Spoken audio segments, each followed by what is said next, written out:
4월 20일 금요일 오늘의 주요 뉴스입니다. 뉴욕 증시가 미국의 경제지표 부진 등으로 하락했습니다. 미국 금융기업의 실적은 호조를 보였지만 고용과 주택시장 지표 부진을 만회하기에는 역부족이었습니다. 다우지수는 13,000선이 깨지며 3대 지수 모두 하락 마감했습니다.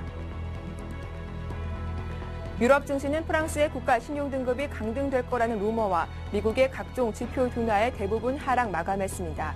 프랑스가 2% 급락세를 보였고 독일은 0.9% 약세를 보였습니다. 국제유가는 미국 고용과 주택시장이 다시 불안해진 영향으로 소폭 하락했습니다. 전날보다 40센트 떨어진 배럴당 102달러 27센트의 거래를 마감했습니다. 스페인 정부는 25억 4천만 유로어치의 2년물과 10년물 국채 발행에 성공해 당초 목표치인 25억 유로를 달성했다고 밝혔습니다. 스페인 국채에 대한 시장의 수요도 양호한 것으로 나타났습니다. 이탈리아와 스페인이 올해 무디스와 스탠더드앤푸어스로부터 등급 강등에 처하게 될 것이라는 전망이 나왔습니다. 시티그룹은 향후 2, 3분기 내로 이들 국가의 신용 등급이 최소 한 단계 하향 조정될 것으로 내다봤습니다.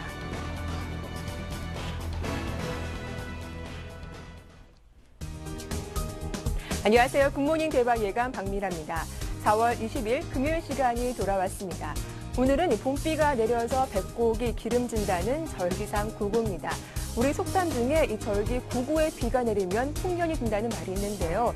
때마침 남부 지역에는 오늘 비 소식이 있다고 하죠. 오늘 하루 국내 증시에도 따뜻한 봄비가 내려서 우리 증시가 더 풍성해지길 바라겠습니다.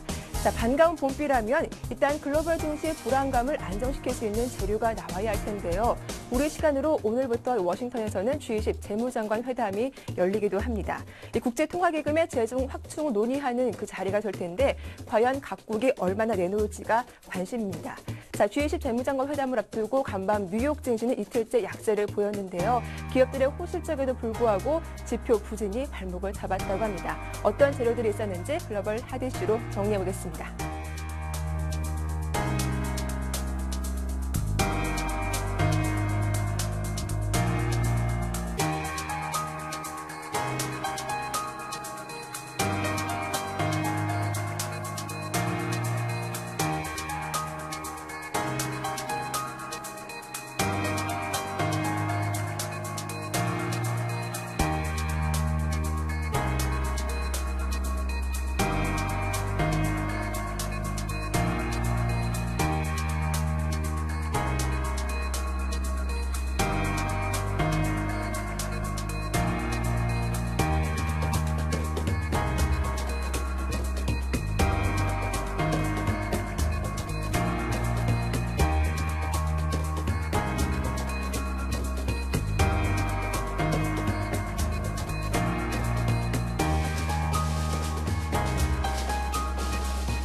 네, 뉴욕 증시가 이틀 연속으로 하락세를 보였습니다. 우려했던 스페인의 국채 입자는 호조를 보였지만 미국의 지표 부진이 발목을 잡았는데요. 자세한 마감 상황 점검해 보겠습니다. HMC 투자증권 시화지점의 박지훈 과장과 전화로 만나보죠. 안녕하세요. 네, 안녕하십니까. 예, 뉴욕 증시가 또다시 하락세를 보였습니다. 다우지수가 심리적 저항선인 13,000선을 내주면서 마감을 했는데 먼저 마감 지수부터 살펴볼게요. 네, 일단은 지금 현재 뉴욕 증시가 이틀째 하락을 지금 면치 못하고 있는 부분인데요. 지표의 어떤 부진과 어떤 전체적인 기술주의 약세가 좀 시장의 하락을 좀 압력을 좀 했던 부분이고요. 일단 13,000선을 내줬던 부분입니다. 3대 지수 모두 막판에 낙폭을 좀 줄이면서 장중의 어떤 저점은 좀 피했던 부분이 있긴 하죠. 특히 기술주 하락은 아마 퀄컴의 칩 공급 부족 전망에 따라서 이제 애플이 3% 이상 급락하는 그런 모습을 보여줬기 때문에 오늘 같은 하락을 좀 더 자아냈고요. 기업 실적은 괜찮았습니다. 예상을 웃돌았던 결과를 나타냈는데 기대치가 워낙에 낮게 하향 조정된 탓인지 투자자들에게는 상당히 긍정적인 모멘텀으로는 역할을 못했던 부분이고요. 하지만 미국의 고용, 주택, 제조업 지표는 모두 예상을 밑도는 결과를 나타냈습니다. 유럽 채무위기에 대한 초조감이 계속되면서 이 프랑스의 신용등급 강등 루머까지 나왔던 부분이 시장에 좀 부담을 줬던 부분이고요. 종목별로는 알코아가 1.91%, 맥도날드가 2% 넘게 좀 떨어진 부분이고요. 실적을 웃도는 실적을 공개한 트래블러스가 한 3.75% 상승하는 모습입니다. 금융주에 대한 실적도 괜찮았음에도 불구하고 모건 스탠리는 한 2.3% 상승했죠. 근데 아주 뱅크 오브 아메리카는 1.68 정도 하락하는 모습이고요. 휴먼 게놈 사이언스는 97% 상승하는 모습이었고요. 맥도날드 2% 하락, 종목별은 엎치락뒤치하는 모습이었는데요. 전반적으로 기술 업종과 제조 업종의 낙폭이 가장 컸던 하루였습니다. 네, 뉴욕 증시 마감 상황 정리해봤는데 이어서 유럽 증시 마감 상황도 살펴보도록 하겠습니다. 이 프랑스의 신용등급이 강등될 거란 루머에 프랑스 증시가 큰 폭의 하락세를 보였더라고요. 예, 뭐 출처가 불분명한 이 네. 프랑스의 어떤 그 신용등급 강등에 대한 얘기가 나왔고요. 물론 미국 지표 실망감이 또 하락세를 좀 자아냈던 부분입니다. 스페인이 국채 발행에 성공했지만 향후 전망은 다소 어둡다는 어떤 비관적 측면의 얘기가 좀 많이 나오고 있는데요. 스페인 증시가 폭락을 하면서 유럽 증시 전반에 좀 악영향을 좀 미쳤던 하루였다 이렇게 볼 수 있고요. 지난주 그 신규 실업수당 신청상 수가 그 4개월 만에 최고 수준으로 증가했다는 어떤 미국 노동부의 발표도 지수를 더 한 단 끌어내리는 그런 상황이고요. 전반적인 투자 심리가 상당히 가라앉은 그런 모습이고요. 국내 시장과 마찬가지로 거래량은 상당히 줄어드는 그런 모습입니다. 스페인 마드리드 증시가 2.4% 폭락하는 모습이겠죠. 그래서 2009년 3월 9일인데요. 그 저점을 깨버리는, 즉 7천선이 무너지는 그런 하루였다 이렇게 말씀드리겠습니다. 네, 이제 글로벌 증시 호재와 좀 악재로 나뉘어서 재료들을 정리해 볼 텐데요. 이날 발표된 미국의 실업수당 청구 건수와 또 기존 주택 매매, 필라델피아 연방준비은행의 지수 모두 좀 시장 예상치를 하회했는데 먼저 고용 지표부터 좀 살펴볼까요? 예, 뭐 고용 지표부터 살펴봐야 될 것 같은데요. 먼저 신규 실업수당 신청 건수 이걸 좀 살펴봐야 될 것 같습니다. 지금 전주 대비해서 2,000건이 감소를 했습니다. 그래서 38만 6천 건으로 집계가 됐죠. 근데 문제는 뭐냐면 여기서 전문가 예상치를 봐야 될 것 같아요. 38만 6천 건이 나왔는데 예상했던 부분은 37만 건을 37만 건 얘기했는데 이거를 크게 웃도는 결과가 나온 거죠. 그래서 직전주의 신청 건수가 38만 건에서 지금 38만 8천 건으로 대폭 상향이 조정됐던 부분이 있고요.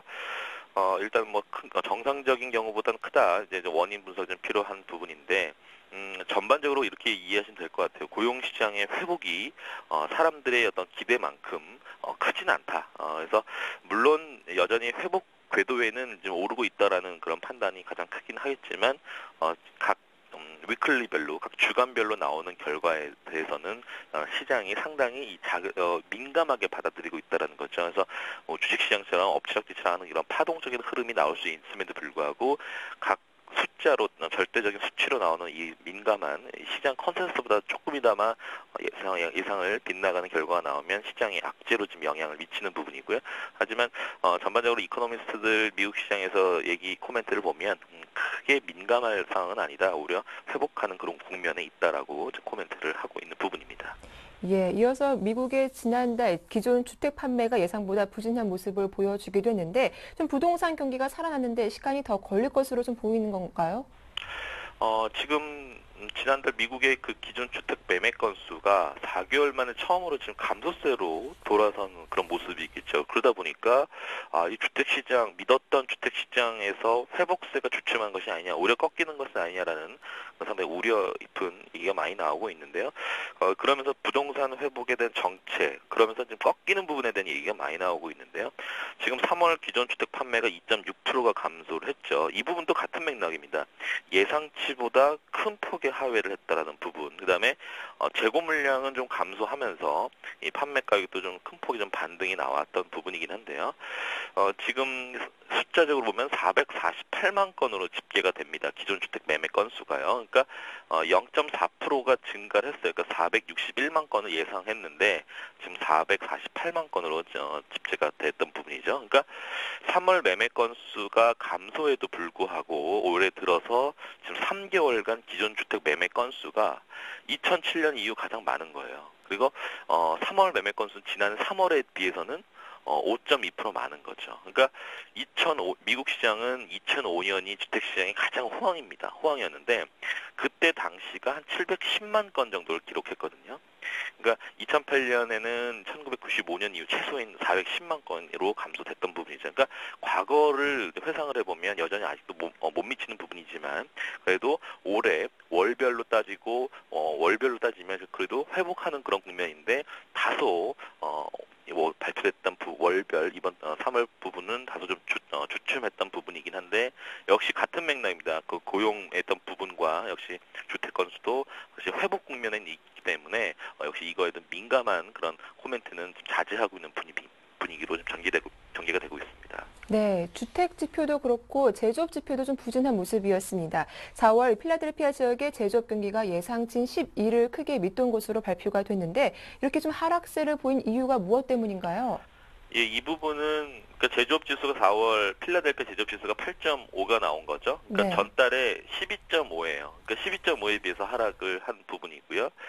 예상치를 방금 안건께 말씀했던 11을 밑도는 결과가 나왔죠. 그러니까 이거는 이렇게 해석을 하시면 될 것 같습니다. 지금 3월 경기 선행 지수가 0.3%를 예상했던 부분이 0.2% 상승을 웃돌았는데 이 부분은 고용시장 개선이 아무래도 연료비 상승에 따른 가계 부담을 좀 상쇄시키는 결과가 나오겠죠. 그러니까 소비를 좀 유지해 준 것으로 풀이될 수 있는 부분이고요. 지금 기업들의 어떤 자금적 여력은 상당히 괜찮습니다. 그래서 제조업 지수는 여러 가지 좀 이유가 좀 들어가겠지만 지금 이제 제조업 지수에 어떤 투자하는 그런 기업의 투자가 다소 좀 정체되고 있는 부분도 좀 한몫하는 거로 보여지거든요. 그러니까 현금 갖고 있는 유보되는 현금 자산을 아직 공격적인 어떤 투자로 인해서 전개되지 못하는 부분들, 그다음에 그러다 보니까 실제로 인력을 뽑는 데에도 지금 다소 스톱하고 있는 부분이죠. 기업들의 관점도 전반적으로 글로벌 시장을 좀 눈치를 보고 있는 것이 아니냐. 또 이렇게도 해석을 할 수가 있겠죠. 네, 이어서 프랑스 국채 입찰 소식도 살펴보겠습니다. 프랑스에서 5년 만기 국채 입찰이 성공적으로 마무리가 됐는데 좀 금리가 조금 오른 것은 좀 우려스럽기도 합니다. 여기에 이 피치가 프랑스의 신용 등급을 강등 검토하고 있다 이런 소문도 나왔었는데 이런 프랑스 재료들 좀 정리해 볼게요. 예, 프랑스 등급 강등 전망 네. 이런 거에 대한 소문이 또 얘기가 나왔는데 지금 출처는 불분명하다라고 말씀드릴 수 있을 것 같아요. 이 부분이 일단 채권 시장을 좀 흔들었던 부분도 있거든요. 그러니까 단기간에 진행되지는 않을 거다라고 지금부터 조심스럽게 예상을 할 수 있겠죠. 그러니까 할 수도 있겠죠. 강등을 할 수 있는데 어떤 근거가 없다. 근거가 없기 때문에 저번 주에 나왔던 중국에 대한 GDP 성장률에 대한 9%에 대한 루머가 나왔던 것처럼 일단 근거는 없다라고 볼 수 있을 것 같아요. 근데 전반적으로 프랑스 국채 10년물 수익률이 0.06포인트 포인트 상승해서 지금 3.07로 뛰어버리는 그런 모습을 나타냈고요. 프랑스 국채부는 가산금리도 1.5%포인트 올랐던 부분들까지 오면 역시 작은 루머에도 상당히 엎쳐뒤쳐할 수 있는 그런 부분들이 나오는 것처럼 이 신용 등급 강등 이 부분은 상당히 예민한 부분이고요. 그리고 지금 현재 시장에서도 긍정적으로 해석할 수 없는 게 뭐냐면 국채가 발행이 성공한다 하더라도 금리적인 측면에서 오히려 6%대를 다시 또 육박하는 그런 흐름들이 나오다 보니까 금리 측면에서는 향후 프랑스 어떤 이슈가 나와도 시장에서 자금을 조달할 수 있는 것에 대한 한계가 지적되고 있는 만큼 긍정적인 부분은 아니다. 하지만 지금 나왔던 프랑스 신용등급 강등 루머는 근거가 없는 거기 때문에 크게 시장 교란할 수 있는 특별한 근거는 없다라고 말씀드리겠습니다. 예, 좀 그나마 글로벌 증시에서 반가운 소식이 있다면 미국의 경기 선행지수가 4년 만에 최고치를 기록했다라는 점이었는데 하반기 전망 좀 밝게 보는 측인가요?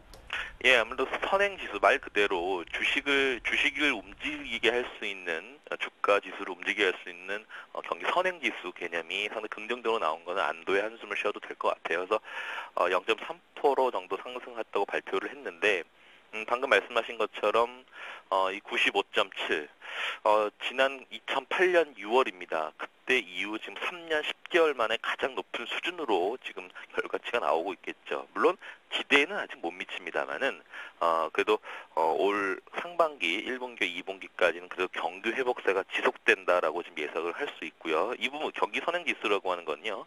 말 그대로 짧게는 3개월, 길게는 6개월 후에 경기 흐름을 미리 예측할 수 있는 지표가 되겠죠. 그래서 모멘텀은 계속 살아있다랄 수 판단할 수 있고요. 고용 창출, 그다음에 소득 증가 이런 것들이 좀 이런 결과에 한몫을 했다라고 볼 수 있습니다. 그리고 지금 이제 전반적으로 경기 선행 지수의 미국의 경기 선행 지수의 움직임들이 결국 지금 현재 시장을 그래도 13,000선까지 계속 유지하고 있는 하나의 단초 역할을 하고 있는 만큼 좀 더 추가적으로 다음 달뿐만 아니라 올 2분기 끝자락까지는 그래도 기본적으로는 경기 선행 지수는 기대감은 계속 살아있다 이렇게 말씀드리겠습니다.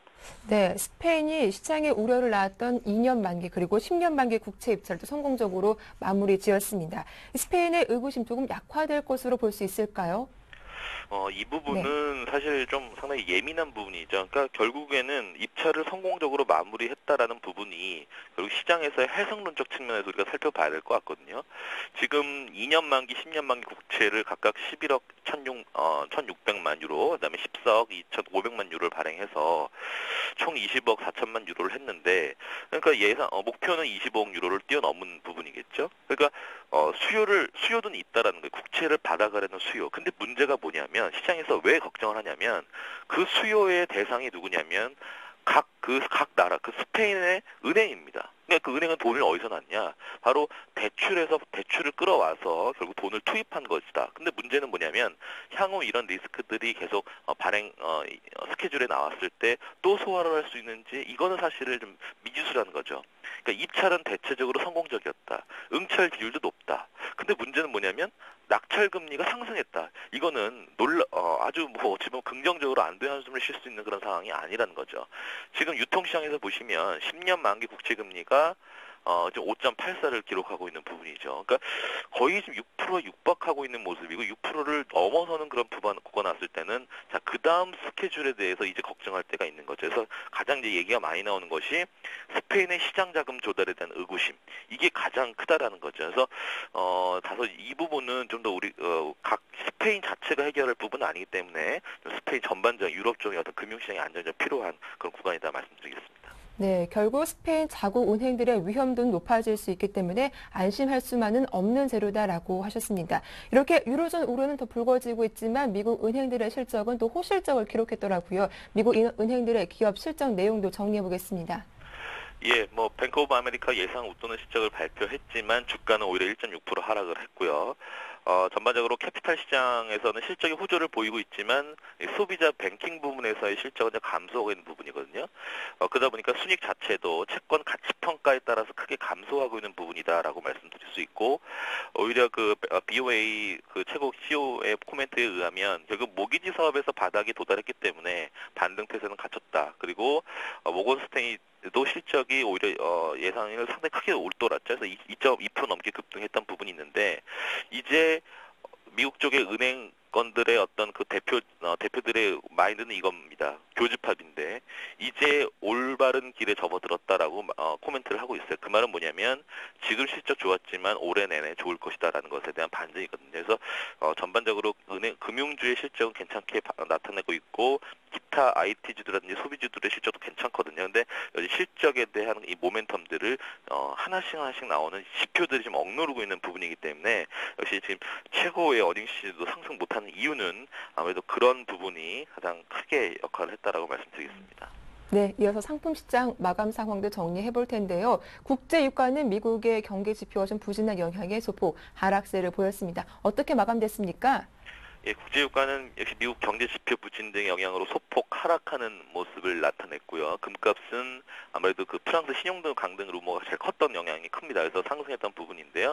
6월물이 전날보다 1.80달러 빠져서 온스당 1641.40달러에 거래됐던 부분입니다. 역시 지금 현재 상품 시장의 움직임도 철저하게 미국과 유럽의 채권 시장 발행과 그다음에 경제 지표에 대해 민감하게 반응을 하고 있는 부분입니다. 그래서 오히려 주식 시장보다 더 변동성이 더 크게 자아내고 있는 그런 부분이기 때문에 역시 당분간 상품 시장에서도 미국의 경제 지표 결과에 따라서 우리 주목할 필요가 있겠다 이렇게 말씀드리겠습니다.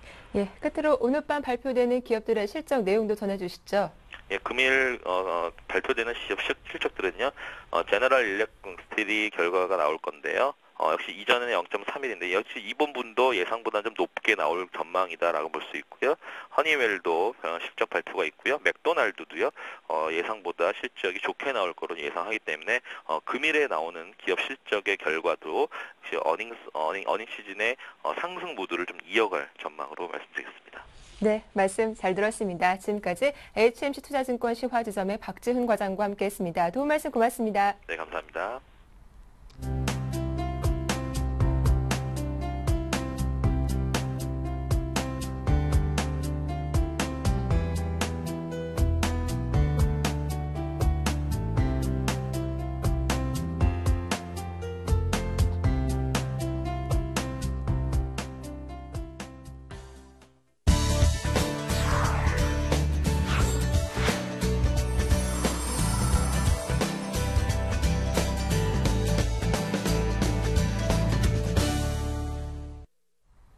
네, 세계를 보는 눈 인백스 투자자문의 이현민 본부장과 오늘 시간 함께하겠습니다. 안녕하세요. 네, 안녕하십니까. 네, 본부장님 오늘 좀 저희가 집중적으로 다뤄볼 이슈는 또 어떤 겁니까? 네, 앵커께서도 월가 시위대라고 들어보셨을 네, 겁니다. 그쵸. 예, 월가 시위대가 목표물을 최근 미국의 증시에서 1분기 실적들이 발표가 되고 있는데요. 이런 주총장을 찾겠다라고 선언을 했습니다. 먼저 24일 웰스파고의 주총장부터 찾아가겠다라고 얘기를 하고 있는데요. 왜 이런 얘기가 나오고 있는지, 그 다음에 시위대이기 때문에 뭐 조용히 찾을 것 같지는 않습니다. 이런 부분에서 어떤 파장과 영향이 있을지 오늘 자세히 한번 들여다보겠습니다. 네, 작년 한 해 이 월가 시위대 이슈는 정말 미국에서도 정말 커다란 이슈로 자리 잡기도 했었는데 이번에는 좀 시위대를 옮겨서 주총장에서 어떤 행사를 벌인다는 겁니까? 네. 그렇습니다. 현재 그 부의 재분배, 특히 이제 1%대 대항하는 99%, 네. 이 슬로건이 이 월가 시위대의 내용인데요.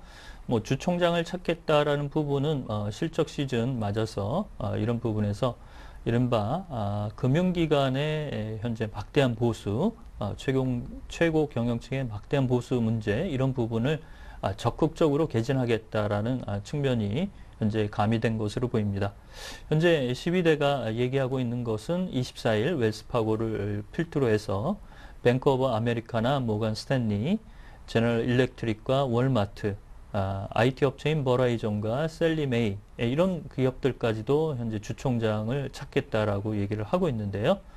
웰스파고는 36명 주요 주주만 참석하는 현재 주총 회의를 계획하고 있다가 이런 월가 시위대의 어떤 그 방문 이런 부분에 파장이 좀 부정적으로 흐르지 않을까 현재 좀 고민한다라고 볼 수가 있겠습니다. 따라서 월가 시위대는 주요 주주만 참가하는 이런 주총보다는 일반 주주도 참가할 수 있도록 문호를 개방해 달라고 현재 노크를 해놓은 상태입니다. 네, 일단 다음 주 웰스파고의 주총장의 월가 시위대가 난입할 것으로 예상이 되는데 그렇다면 웰스파고의 좀 반응이 궁금합니다. 어떻습니까? 겉으로는 좀 네. 태연하고 좀 그 조심스러운 그런 반응입니다. 네. 그렇지만 뭐 속내는 현재 조금 고민이 많다라고 볼 수가 있겠습니다. 현재 이런 부분은 역시 이제 시티그룹을 통해서 최근에 불거진 그 비크람 팬디트 최고 CEO의 추가적인 연봉 문제 이런 부분이 부결됨에 따라서 월가의 시위대가 이런 주총장을 목표 타겟으로 이제 바꾼 것으로 살펴지고 있는데요. 현재 웰스파고의 대변인인 안셀 마르티네즈는 겉으로는 환영한다라고 얘기를 하고 있고 대화 문제 이런 부분은 뭐 충분히 우리도 같이 대화를 나눌 수 있다라고 현재 얘기를 하고 있지만 웰스파고의 현재 최고 경영층인 존 스텀프가 월가 쪽의 임원 보수로 보면 1,790만 달러를 받고 있어서 이런 부분에 현재 제이미 다이먼, JP 모간 회장 이후로 연봉 랭킹 순위 2위에 올라 있는 상태입니다. 역시 이제 월가 시위대는 이런 그 최고 경영층의 보수 문제 이런 부분을 크게 삭감할 것을 요구할 것으로 현재 관측이 되는데요. 그렇지만 이제 웰스파고는 지역사회의 일자리 창출을 그동안 많이 했고 오랜 기간 지역사회 봉사 활동에 노력해왔다. 이런 쪽으로 현재 부각을 시키려고 애쓰는 모습입니다. 네, 이렇게 좀 월가 시위대가 주주총회장으로 목표치를 이동한 이유, 좀 뚜렷한 이유가 있을 것 같아요. 그렇습니다. 네. 앞서 잠깐 말씀드리긴 했는데요. 시티그룹이 주총에서 비크람 팬디트의 그 보수 문제 이런 부분을 부결을 시켰습니다. 이 배경은 이제 비크람 팬디트가 가져가는 현재 1,500만 달러 규모의 연봉, 하나로 환산하면 약 170억 원에 해당이 됩니다. 이런 부분이 최근 FRB의 스트레스 테스트에서 시티그룹이 탈락했고 실적 부진 이런 부분이 겹쳤기 때문에 너무 과하지 않느냐 이런 부분에 현재 비토를 놨는데요. 이런 부분은 이른바 도드 프랭크법이라고 올해부터 이제 적용되기 시작한 오바마 행정부가 2010년 7월 입안한 법 조항의 내용에 현재 따른 것이라고 볼 수가 있겠습니다. 이 법 조항에 따르면 주총을 통해서 최고 경영자의 보수를 필히 의결을 거치도록 현재 조항이 되어 있습니다. 이 조항의 내용을 say on pay 조항이라고 하는데요. 이 도드 프랭크법은 페이지만 3,500페이지에 달할 정도로 읽는 데만 해도 몇 달이 걸릴 정도로 아주 방대한 법입니다. 이런 점에서 강제성은 없지만 이런 시티그룹의 선례가 현재 영국의 바클레이즈까지 영향이 미치는 등 금융기관의 최고 경영치의 보수에 현재 부정적인 영향이 수면 위로 올라오고 있는 상태입니다. 네, 이렇게 좀 월가 시위대가 최근에는 대중적인 운동의 하나 모습으로 그 모습을 좀 탈바꿈하고 있다라고 하는데 월가 시위대가 노린 것은 결국에 최고 경영자들의 보수를 삭감하는 것이다라고 볼 수 있는 겁니까? 그렇습니다. 이것은 오바마 대통령이 현재 미트 럼니 공화당 현재 대표 주자로 부각되고 있는 공화당 쪽의 내용에서 이른바 부자들의 증세, 버핏세와 그다음에 보수를 많이 받고 있는 이른바 연봉이 많은 이런 부분도 조금 낮출 수 있는 부분까지 낮추고 이런 부의 그 어떤 흐름을 소득 양극화를 좀 무마하는 쪽으로 현재 가닥을 잡고 있다는 측면에서 현재 오바마 정부도 어느 정도 반대 입장을 개진하지 않고 이런 부분에 현재 두둔하는 입장을 가지고 가고 있다는 점이 현재 미국의 금융기관이 현재 고민거리라고 볼 수가 있겠습니다. 또한 이 월가 시위대는 금융기관뿐만이 아니라 월마트라든지 이른바 소비자 대형 기업에도 그 화살을 돌리고 있다는 측면에서 자칫 이것이 이제 미국의 기업들, 특히 이제 대형 기업들 쪽의 내용들로 전반적으로 좀 파급되는 것이 아닌가라는 우려가 낳고 있는데요. 오바마 대통령은 그 이전에도 리만 브라더스와 AIG 이런 최고 경영층의 보수가 그동안 과하다라고 이미 진작부터 얘기를 했기 때문에 이런 월가 시위대가 웰스파고를 필두로 해서 금융기관의 주총장을 찾는 부분, 뭐 좀 시끄러운 부분이 아닌가라고 볼 수가 있겠습니다. 네, 미국 금융기관들의 실적이 공개가 되는 또 어닝 시즌인 만큼 이런 움직임이 또 영향을 미칠 것 같은데 시장 반응은 어떻습니까? 그렇습니다. 시장 반응은 애써 좀 이런 뉴스가 많이 올라오지는 않고 있는 상태입니다. 역시 이제 금융기관의 부정적인 그런 흐름이기 때문에 뉴스의 빈도는 작지만 그 파장은 굉장히 클 것으로 예상이 되고 있는데요. 벌써 영국에서 이런 분위기가 감지가 되고 있습니다. 다음 주에 주주총회가 열리는 바클레이즈가 바클레이즈의 최고 CEO가 자신의 현재 보너스의 일부 50% 이상을 반납하겠다라고 얘기를 하고 있습니다. 이 CEO의 그 임원 보수가 현재 제이미 다이먼보다도 상당히 높은 현재 영국 파운드로 치면 2,500만 파운드를 받게 되는데요.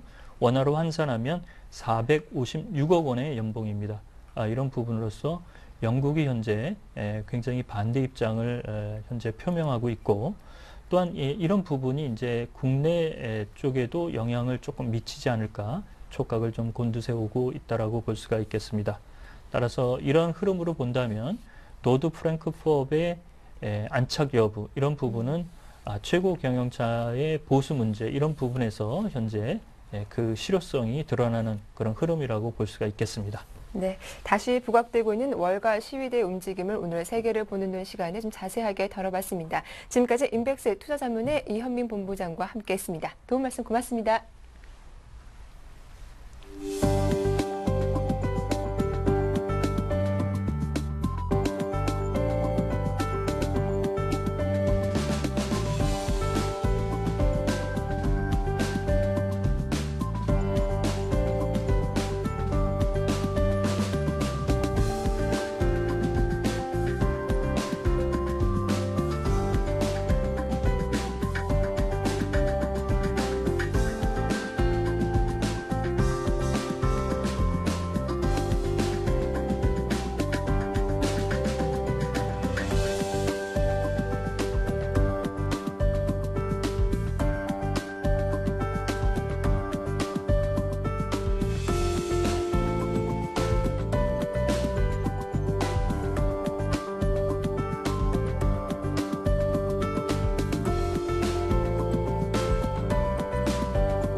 여러분 안녕하십니까? 벌써 4월도 20일 금요일입니다. 주말 계획은 잘 세우고 있으신지요? 이슈앤이슈 첫 소식입니다. 정부는 4대 정유사가 독과점하던 국내 휘발유 공급 시장에 삼성포탈을 제5의 사업자로 참여시키기로 했습니다. 또 알뜰주유소 사업자에 대한 세제 감면 혜택이 대폭 확대되고 서울 지역의 자치구별로 1개씩 총 25개의 알뜰주유소를 설립하는 방안을 추진하기로 했습니다. 정부가 발표한 기름값 유통구조 개선 대책의 핵심은 철저한 독과점 구조였던 국내 휘발유 유통시장이 새로운 사업자를 등장시킨 데 있습니다. 신규 사업자로 참여하는 삼성토탈은 오는 6월부터 석유공사에 알뜰주유소용 휘발유를 공급하고 물량과 가격 등 세부 조건을 협의하고 있습니다.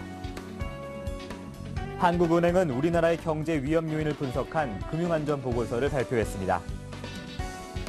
금융안정지도는 금융시스템을 구성하는 국내외 경제, 가계, 기업의 채무부담 능력과 금융시장, 외환 건전성, 은행 건전성 등 6개 부문의 안정성을 한눈에 파악할 수 있게 만든 표입니다. 특히 가계부채나 기업 채무 부담이 악화된 것으로 나타났고 가장 큰 원인은 고령층의 가계대출 증가와 한계 중소기업이 크게 늘어난 데 있습니다. 특히 50세 이상 고연령층 대출이 전체 가계대출에서 차지하는 비중은 지난 2003년 33.2%에서 8년 만인 지난해 46.4%로 급증했습니다. 세 번째 소식입니다. 공정거래위원회는 서민 생활에 밀접한 17개 FTA 품목을 선정해 지난 10일 기준으로 소비자 가격을 점검했습니다. 그 결과 미국산 9개, 유럽산 4개 등 13개 품목의 가격이 떨어진 것으로 나타났습니다. 공정위원회에 따르면 한미 FTA와 관련해 11개 품목 중에서는 와인과 자동차, 냉장고 등 9개 품목의 가격이 인하됐습니다. 주스의 경우는 관세 인하분 만큼 가격이 8% 인하됐고 미국산 와인도 FTA 발효 이후 9%에서 12%가량 가격이 내렸습니다. 공정위는 앞으로도 FTA 관세 인하 품목의 소비자 가격을 매주 모니터링하고 대상 품목도 지속적으로 확대할 계획입니다. 박근혜 새누리당 비상대책위원장이 생활필수품과 공공요금 가격 안정에 대한 정부의 선제 대응을 주문했습니다. 박 위원장은 이날 서울 여의도 당사에서 열린 비대위 전체 회의에 참석해 정부도 이제 남은 기간에 국민들께 실망을 드렸던 부분을 바로잡고 민생 문제를 해결하는 데 최선을 다해야 한다며 정쟁의 중심이 돼서는 안 될 것이라며 이같이 밝혔습니다. 박 위원장은 무엇보다 기름값이 사상 최고치를 기록하고 있다며 정부는 물가 안정을 위해 더 노력해야 하고 생필품 가격과 공공요금 안정을 위해 정부가 선제적으로 더 노력해달라고 말했습니다. 네, 마지막 소식입니다. 미국 경제 전문지 포브스가 선정한 세계 2000대 기업에 68개의 한국 기업 이름이 올려 미국과 일본, 중국, 영국에 이어 5번째로 많은 국가에 배출했습니다. 삼성전자가 26위로 국내 기업 중 순위가 가장 높았고 현대자동차는 96위 순이었습니다. 이외에도 포스코, 신한금융, 현대중공업이 뒤를 이었습니다. 국가별로는 미국과 일본이 각각 524개와 258개의 기업을 배출해 다른 나라도 압도했으며 중국이 136개로 뒤를 이었습니다.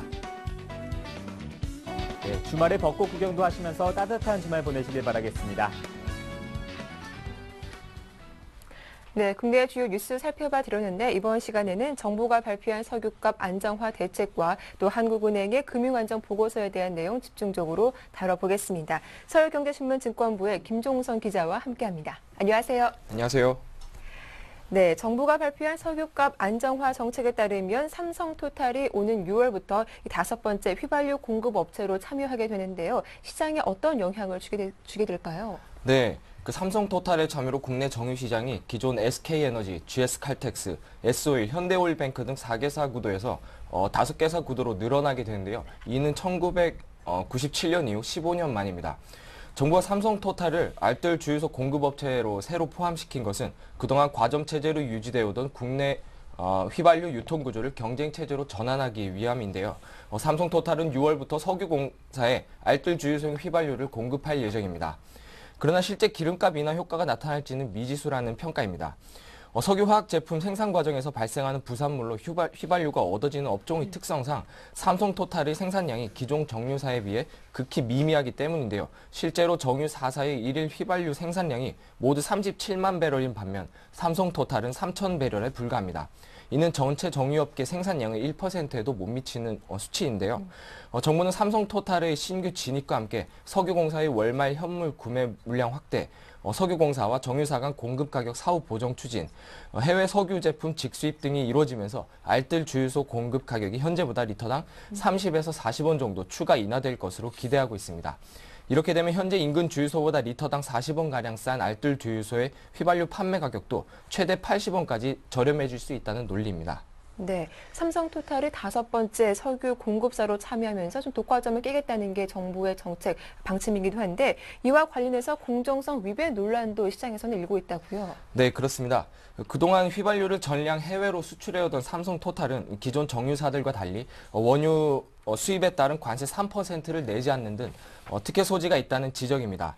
삼성토탈은 지난 2010년 9월 정제 사업자 등록을 하고 석유화학 제품 및 부산물을 처리하는 과정에서 나오는 휘발유나 항공유 등을 일본과 싱가포르 등 해외로 전량 수출해 오고 있습니다. 정유업계의 한 관계자는 해외에서 원유를 사다가 정제해서 파는 기존 정유사들은 원유 수입 시 3%의 관세를 부담하고 있지만 삼성토탈은 원유 대신 나프타를 들어오면서 관세를 전혀 내지 않는다며 그동안 삼성토탈은 휘발유를 100% 전량 수출했기 때문에 관세를 물지 않는 게 받아들여졌지만 이제 국내 시장에 공급한다면 특혜 논란이 불거질 수밖에 없다고 말했습니다. 네, 다음은 한국은행이 금융안정 보고서를 내놨는데요. 가계부채 문제가 금융권으로 전이될 가능성을 언급하기도 했습니다. 어떤 내용이 담겨 있는지 궁금하고 또 은행들은 중소기업 지원에 인색하다는 내용도 담겨 있던데 어떻습니까? 네, 우선 한국은행은 저소득층과 고령층의 가계부채 부담이 저축은행과 카드사 부실로 이어질 수 있다고 경고했는데요. 저축은행과 카드사에서 대출을 이용하는 사람은 저신용층과 다중채무자가 대부분이기 때문입니다. 더구나 최근 저축은행들은 부동산 프로젝트 파이낸싱 부실로 위기에 처하자 가계신용대출 영업에 치중하고 있는 상황입니다. 지난해 말 기준으로 저축은행의 저신용 계층, 즉 7에서 10등급 고객의 비중은 54.2%로 절반을 웃돌고 있는데요. 가계대출 증가율도 지난해 24.7%로 국내 은행의 5.7%보다 4배 이상 높습니다. 한국은행은 저축은행 대출자들의 소득이 늘지 않아서 대출금을 갚지 않을 경우 저축은행 업계가 또다시 위기에 빠질 수 있다고 진단했습니다. 2개 이상의 카드사에서 대출을 받는 다중채무자는 지난 2010년 100만 명을 넘어섰습니다. 특정 카드사의 대출 부실이 다른 카드사의 동반 부실로 이어질 가능성이 커진 셈인데요. 한국은행은 저축은행은 부동산 경기 부진이 지속되면 자산 건전성과 수익성 악화가 우려되고 카드사는 현금 서비스, 리볼빙 등 대출 금리가 높고 기간이 짧아 가계부채 부실이 현실화될 경우 부실화될 가능성이 높다고 밝혔습니다. 예, 말씀 잘 들었습니다. 지금까지 서울경제신문 증권부의 김종선 기자와 함께했습니다. 도움 말씀 고맙습니다. 고맙습니다.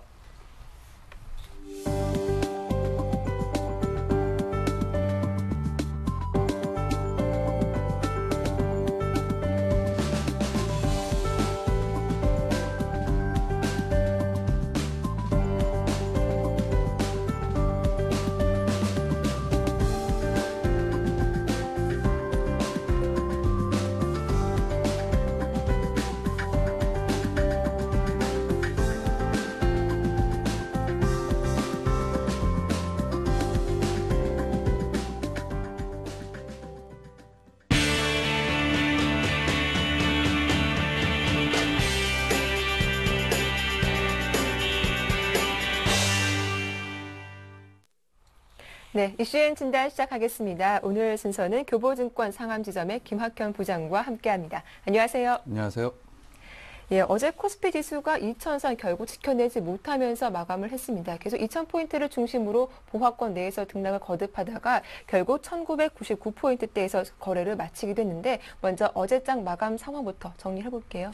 네, 외국인 매도가 지금 나흘째 지속이 되면서 국내 증시도 소폭 하락하는 모습을 보였습니다. 외국인과 기관이 뭐 양매도하는 모습이 나타나긴 했지만 그 매도 규모가 크지 않았는데요. 업종 역시 등락폭이 크게 나타난 업종은 전반적으로 나타나지 않았습니다. 전반적으로 시장 전체가 좀 쉬어가면서 눈치 보는 모습들이 좀 나타났다라고 볼 수 있겠는데, 강세 업종으로는 의료 정밀업종과 전기전자 그리고 보험업종이 나타났는데요. 의료 정밀업종은 지금 소형주가 5개 정도밖에 그 업종에 편입되지 않았습니다. 그래서 미래산업 한 종목이 상한가 간 영향으로 해서 업종이 그 상승률 1위에 링크된데요. 크게 뭐 고려해 볼 만한 업종은 아닌 것 같습니다. 다음으로 전기전자 업종인데요. 전기전자 업종의 이 중소형주들, 특히 이제 그 삼성전자의 갤럭시 S라든가 아이폰 5와 관련된 이런 종목들 중심으로 해서 강세를 보였는데요. 특히 이제 갤럭시 S3 출시일이 5월 3일로 지금 알려져 있는데, 그 출시일이 가까우면서 관련주들이 강세를 보이고 있습니다.